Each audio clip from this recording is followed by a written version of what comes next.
Adab, moral, akhlak adalah salah satu sifat manusia yang harus selalu dimiliki.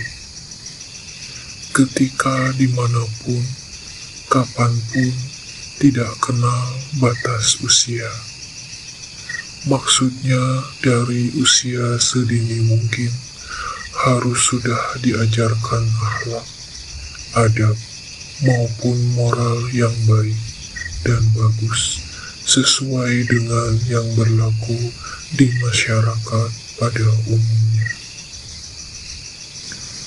Jadi, tiada rugi bila manusia selalu menerapkan sifat tersebut di atas, malah akan menguntungkan baginya.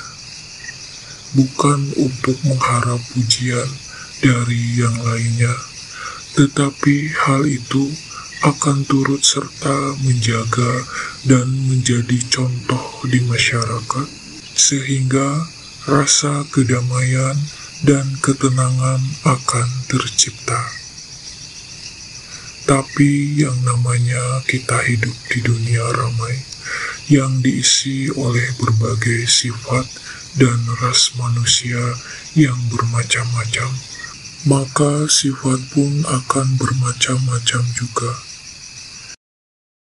Kita mengharapkan hidup selalu tertib, tenang, damai, tetapi di sisi lain ada saja hal-hal yang di luar ekspektasi kita sebagai manusia. Sebagai contoh, sifat-sifat yang tidak baik menurut kita. Mengapa disebut tidak baik? Karena memang hal itu ada sisi negatifnya ataupun merugikan, baik dari segi materi maupun non-materi.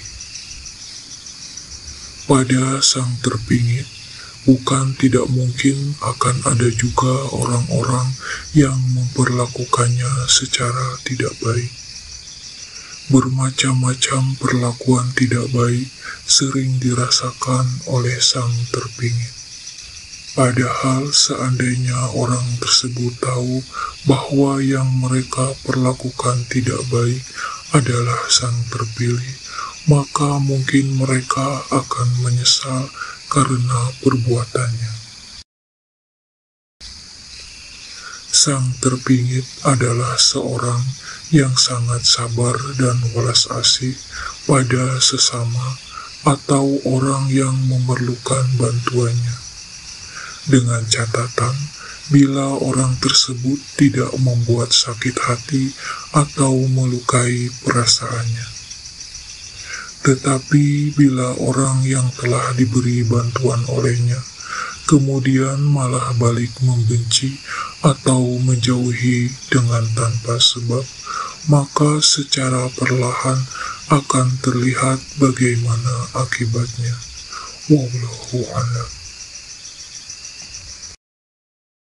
Dalam hal ini bukan berarti takabur, tetapi hal itu terjadi berulang kali. Perlakuan curang ini banyak dirasakan oleh sang terpingit. Contohnya, bila seseorang meminta pertolongan dan berjanji sesuatu, tetapi setelah apa yang diharapkan tercapai, maka orang yang ditolongnya itu akan melupakan janjinya dan berusaha menjauhi sang terpingit.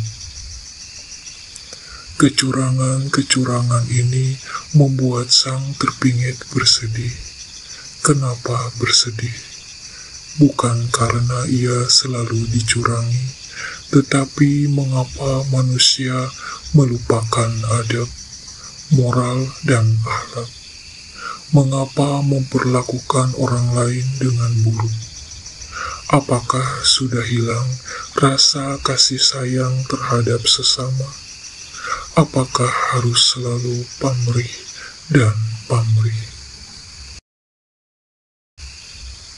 Tetapi bagi mereka yang telah berlaku curang kepada sang terpingit, akan terlihat akibatnya seperti apa. Bukan hanya kepada sang terpingit saja kita harus menjaga adab, moral, dan akhlak kita. Tetapi pada siapapun, kita harus selalu menjaga tata krama kita agar kehidupan bahagia dan damai. Ini bagi yang merindukan kedamaian, tetapi bagi mereka yang tidak peduli dengan aturan hidup dan tata krama, itu silakan saja, hak masing-masing. Tapi ingat, Anda tidak bisa hidup seorang diri. Kelak suatu hari, Anda akan memerlukan bantuan orang lain, apapun itu. Bagi sang terpingit, ia tidak rugi selalu dicurangi. Tapi hendaklah hati-hati bagi yang telah memperlakukannya tidak baik. Karena sang terpingit dijaga robnya, dijaga leluhurnya, dan dijaga oleh para pemomongnya. Tidak hanya sang terpingit yang dijaga robnya, kita semua adalah makhluknya dan selalu dijaga olehnya. Maka ucapkanlah rasa syukur kepada Sang Maha Penjaga kita, Allah Subhanahu wa Ta'ala, sebagai rasa terima kasih. Kita sama-sama dijaga, maka kita juga harus sama-sama menjaga perlakuan kita kepada siapapun dan dimanapun. Di mana bumi dipijak, di situ langit dijunjung.